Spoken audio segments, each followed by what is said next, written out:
নমস্কার বন্ধুরা, আজকের শুভ দিনে আপনাদের সবাইকে স্বাগত জানাই। আজকে বিশাল একটা মহান দিন। সারা বিশ্ব তথা ভারতবর্ষের একটা বিশাল সময়ের উত্থান বা যুগের বলা যায়। সেই দিনটার সম্বন্ধে কিছু আমরা আলোচনা করব। তো আজকে আমাদের 7ই মাঘ 1430 ইংরেজি 22 জানুয়ারি 2024। তো শুভ দিনে আমাদের ভগবান শ্রীরামচন্দ্রের বাল্যরূপের নতুন বিগ্রহ মন্দিরের গর্ভগৃহে স্থাপন করে প্রাণ প্রতিষ্ঠা করা হলো। তো আমরা আমাদের শাস্ত্র তথা ধর্ম আমাদের সীমার মধ্যে রইল না, আমাদের সারা পৃথিবীর একটা শাস্ত্র তথা একটা হাতিয়ার হয়ে আমাদের দেশে প্রতিষ্ঠিত হলো। তো সেই হাতিয়ারকে আমরা ব্যবহার করব। আমরা শ্রীরামচন্দ্রের রামায়ণ কথা আমরা দেখব। ইউটিউবে তিলক নামে চ্যানেলে আমরা শ্রীরামচন্দ্রের বাল্যকাল থেকে তার রাজত্বকাল পর্যন্ত আমরা অনেক কিছু দেখতে পাব। অবশ্যই আমরা সময় হলে দেখব। তো আমাদের সমাজের এবং ছোট থেকে বৃদ্ধ পর্যন্ত সবারই সেই শাস্ত্র এবং জ্ঞান আমাদের অত্যন্ত গুরুত্বপূর্ণ। তো আমরা আজকে শুভ দিনে কিছু আলোচনা করব। তারপরে আমরা অযোধ্যার মাটিতে যে নগরশৈলীতে যে মন্দিরে যে পরিকাঠামো তার বিষয়ে সংক্ষিপ্ত কিছু বলবো আমি। তো শ্রীরাম যে আমাদের গত 500 বছরের আগেও যে আমাদের ভারতবর্ষের যে লীলা করে গেছেন, যে সংস্কার দিয়ে গেছেন আমাদের জীবনে, সামাজিক রাজনৈতিক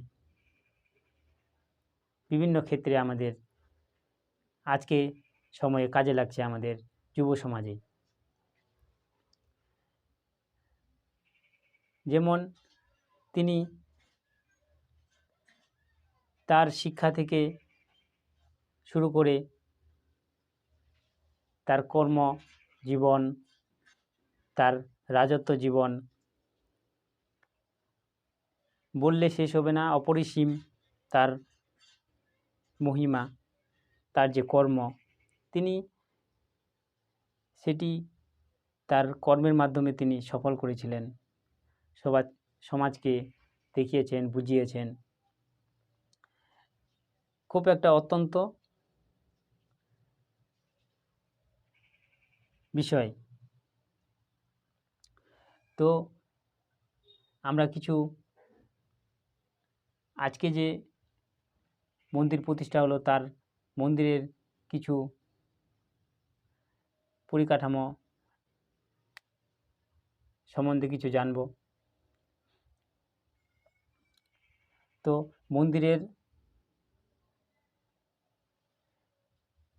মন্দির পরম্পরাগত নগর শৈলীতে নির্মিত। মন্দিরের দৈর্ঘ্য আছে, পূর্ব পশ্চিম আছে 380 ফুট, প্রস্থ আছে 250 ফুট এবং উচ্চতা 161 ফুট। 3 তলা বিশিষ্ট মন্দির, প্রতিটি তলার উচ্চতা 20, মোট 392টি স্তম্ভ, 40টি দরজা, প্রাচীরের 4 কোণে 4টি মন্দির, ভগবান সূর্য, শঙ্কর, গণপতি, দেবী ভগবতী। প্রাচীরের দক্ষিণ দিকে শ্রী হনুমান এবং উত্তর দিকে অন্নপূর্ণা মাতার মন্দির। অন্যান্য মন্দির মহর্ষি বাল্মীকি, যিনি বিশিষ্ট গুরু, মহর্ষি বাল্মীকি যিনি রামায়ণ লিখেছিলেন। মহর্ষি বশিষ্ঠ তিনি গুরু ছিলেন। আরও অনেক মহাত্মার মন্দির আছে। তো জায়গার অভাবে আমি লিখলাম না। তো আমরা অবশ্যই এই মহাকাব্যের কথা অবশ্যই আমরা দেখার চেষ্টা করব, পড়ার চেষ্টা করব। সেখান থেকে আমরা কিছু জ্ঞান লাভ করে আমরা আমাদের জীবনে কিছু করার চেষ্টা করব। তো আজকে আমি আমার ছোট্ট ভিডিও দিয়ে আমি শেষ করলাম। ভালো থাকবেন, সুস্থ থাকবেন। জয় শ্রীরাম, জয় শ্রীরাম। নমস্কার।